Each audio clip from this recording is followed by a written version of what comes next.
On the bench today is the Yamaha Pacifica PAC611 H and P-90 guitar.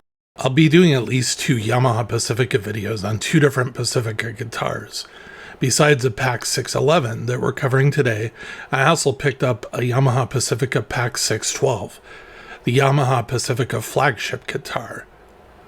There are 2 different models of the PAC611 guitar. There's the HFM and the VFM models.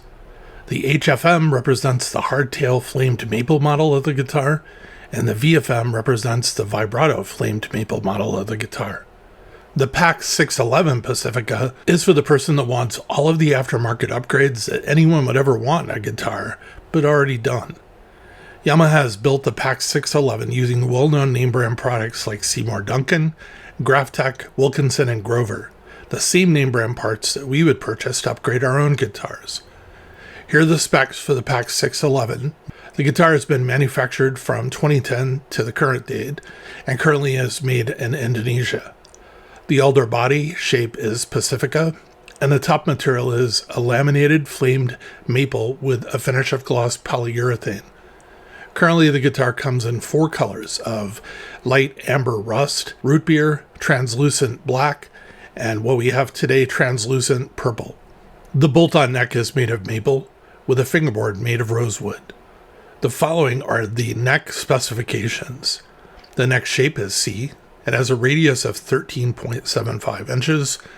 Fingerboard inlaid dots. Number of frets are 22 medium. Scale length of the guitar is 25.5 inches. The nut width is 1.614 inches. The nut material is GraphTech Tusk XL. The bridge hardware consists of either a Wilkinson 550 vibrato or a hardtail bridge with Tusk string saver saddles, which is what we have today. The tuners are Grover locking tuners. The electronics are, it has a neck pickup of a Seymour Duncan SP90-1N single coil.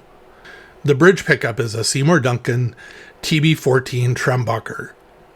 The controls are a master volume and a master tone control that's also a push-pull that provides split coil for the trembucker. The switching is a 3-way pickup selector switch. My guitar weighs 7 pounds and 9.2 ounces or 3.435 kilos.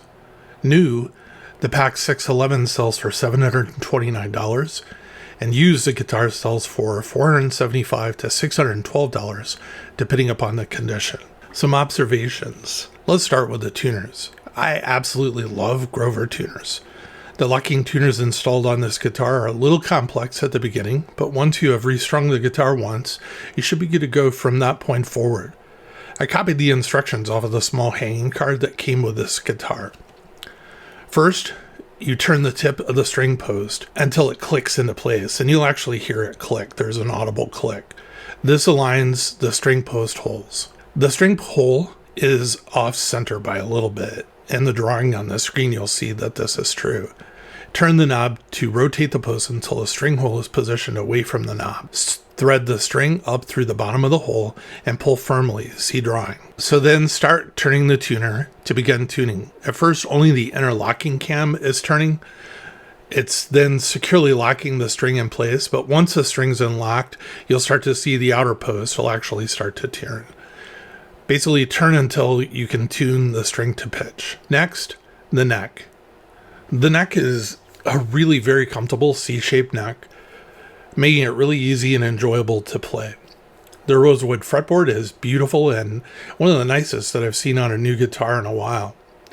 I found no fret rocking anywhere on the neck. I did, however, find sharp fret edges in the first 5 frets that felt fairly significant. On the rest of the fretboard, I'd categorize the fret edges as being okay.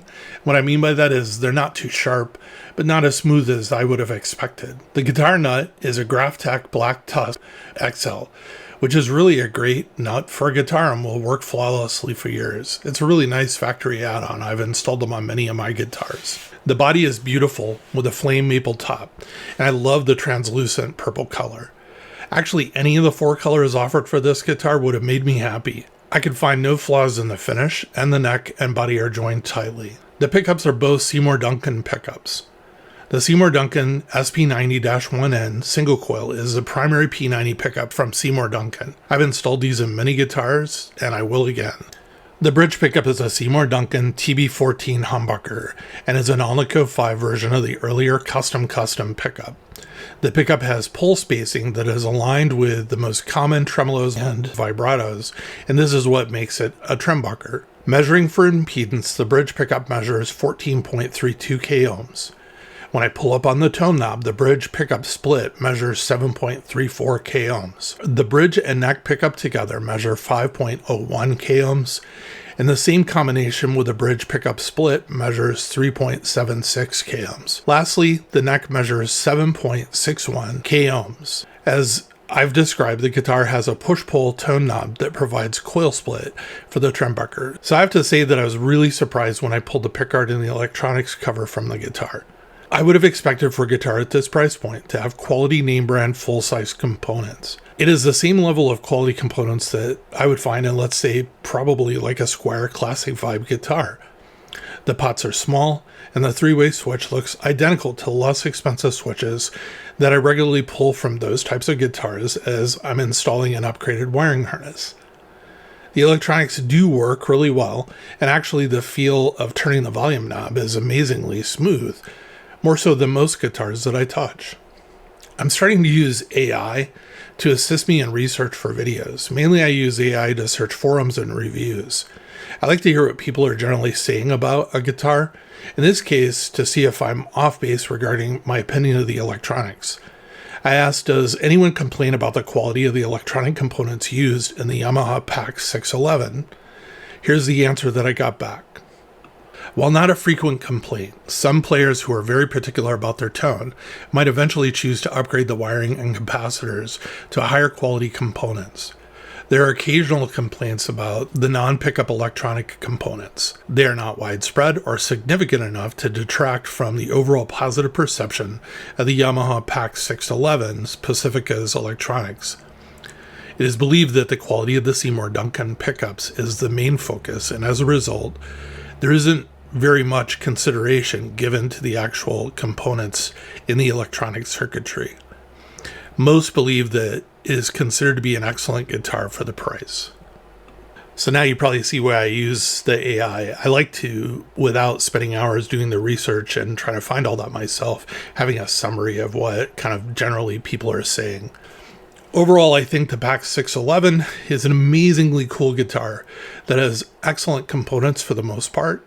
I myself will end up building out a new wiring harness when I can kind of get to it or it really needs it. It's not a high priority, but a priority though is performing some cleanup work on the edges of the frets.